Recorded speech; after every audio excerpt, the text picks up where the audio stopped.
So there's been a few things discussed over the past week that I really need to address. First and foremost, the Mass Effect 3 ending. Now don't worry, I'm not going to spoil it or anything, just to give you guys out there who haven't had the time to play it to actually play it.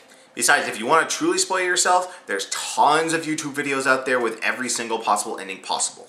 But I want to talk about the fan outrage by these endings. One fan in the States has actually taken his case from BioWare and EA to the FTC, claiming that EA and BioWare did not live up to their expectations in their advertising campaign for the endings of the game. Dude, it's okay. It's okay. Do you want a timeout?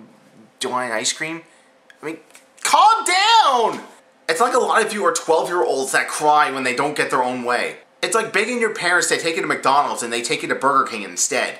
Now, me personally, I didn't mind the endings of Mass Effect 3. I didn't like it, I didn't hate it. But what I can tell you is that the game gave me an emotional response. Not since the end of Red Dead Redemption have I cared so much about a character or a universe or a complete storyline in a video game. Now, I've heard a lot of people say that they hate the ending, but I actually haven't heard fans say that they're going to stop buying and supporting the Mass Effect franchise. So in all, yeah, people are bitching, but is the ending really that bad? I mean, yes, there are a lot of plot holes that need to be addressed. But if BioWare is actually thinking of making DLC to circumvent the ending and to fill in those plot holes, I've only got one thing to say to EA. Please make it free. I mean, enough people bought your game, supported your franchise, and bought the DLC packs in the past 2 games. At least give this one to them for free. That's the way DLC should be done. And speaking of how not to do DLC, we finally got the word on the Street Fighter X Tekken DLC characters. Now, some of you may not know, there are 12 additional characters coming for Street Fighter X Tekken. Well, coming is the wrong word. They're already on the disc. This isn't the first time Capcom has tried to pull this over on us. Marvel vs. Capcom 3 has several characters already on the disc, but due to the tragedy of the tsunami in Japan, they had to stop the production of the codes. Now, I'm no game programmer, but I think codes should be easily programmed when they're only 108 kilobytes, as opposed to DLC, which is around 20, 30, maybe even 600 megabytes in some cases. What does Capcom do? They create Ultimate Marvel vs. Capcom 3. And completely devalue the cost of Marvel vs. Capcom 3.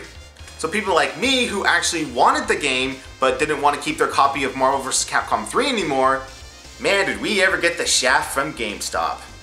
Hey, did you hear? Capcom's gonna come out with Ultimate Marvel vs. Capcom 3. You know what must be done, huh? Sure do. We need to devalue Marvel vs. Capcom 3 as much as possible. Even the special editions? Especially the special editions. Now, how pissed off do you think I was when I find that my special edition copy of Marvel vs. Capcom 3 is now only worth $7? And that's not even the worst case. Marvel vs. Capcom 3 now is considered bargain bin material. I seen it at the bargain bin at my local Walmart for $19.95. So getting back to Street Fighter X Tekken. As stated before, the characters are already on the disc. And some people with modded and hacked Xboxes have been able to circumvent the code and actually play with these characters. Bravo guys, bravo. Now, I'm not the one to condone hacking and modding and things of that nature, but when it does something like stick it to Capcom, I'm all for it. Coming back again to Marvel vs. Capcom 3. This is the last brand new game I have ever purchased from Capcom.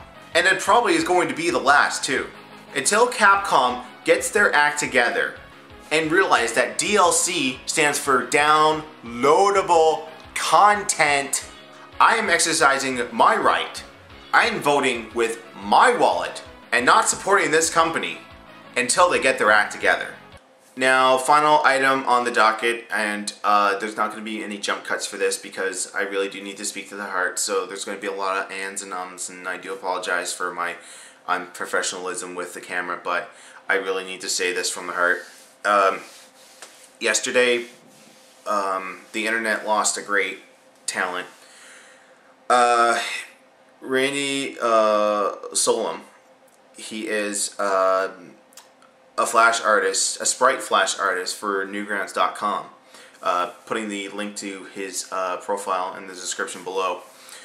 Unfortunately passed away yesterday, and he was only 36 years old. The details of his passing have not been released to the public. They've been kept pretty private. Randy, if a lot of you follow Newgrounds over the years, know that he was a really talented sprite animator. He had a series and a website called Video Game Director's Cuts. Basically, he would create things like Mario Dance specials, alternate Mortal Kombat fatalities. But the one that I really took notice of and really appreciated and loved of his was his Rise of the Mushroom Kingdom series. It's a flash animation, basically a what-if story. What if Bowser did an all-out attack on Mario and actually ended up killing him? What would happen would be Luigi leading the Mushroom Kingdom force in a all-out assault on Bowser's castle. It's a 4-part series, and you guys should really check it out. It's on his profile. Go give it a watch. It's really sad when someone this young is taken from us far too soon. The saddest thing of all is that he has an 18-month-old daughter who's going to grow up without a father. I was not that young when I lost my father. I only lost my father maybe 5 or 6 years ago to liver cancer. It's just sad though that this 18-month-old, girl is going to grow up not knowing her father, and what an amazing talent he was. There's a donation link down below to a PayPal account to donate to the family. If you guys can provide anything, I know the family would greatly appreciate it. So sorry to end this vlog rant on a little bit of a downer, but I promise more positive stuff the next time I come to you. So I'm Johnny Chase saying rest in peace, Randy. We'll miss you.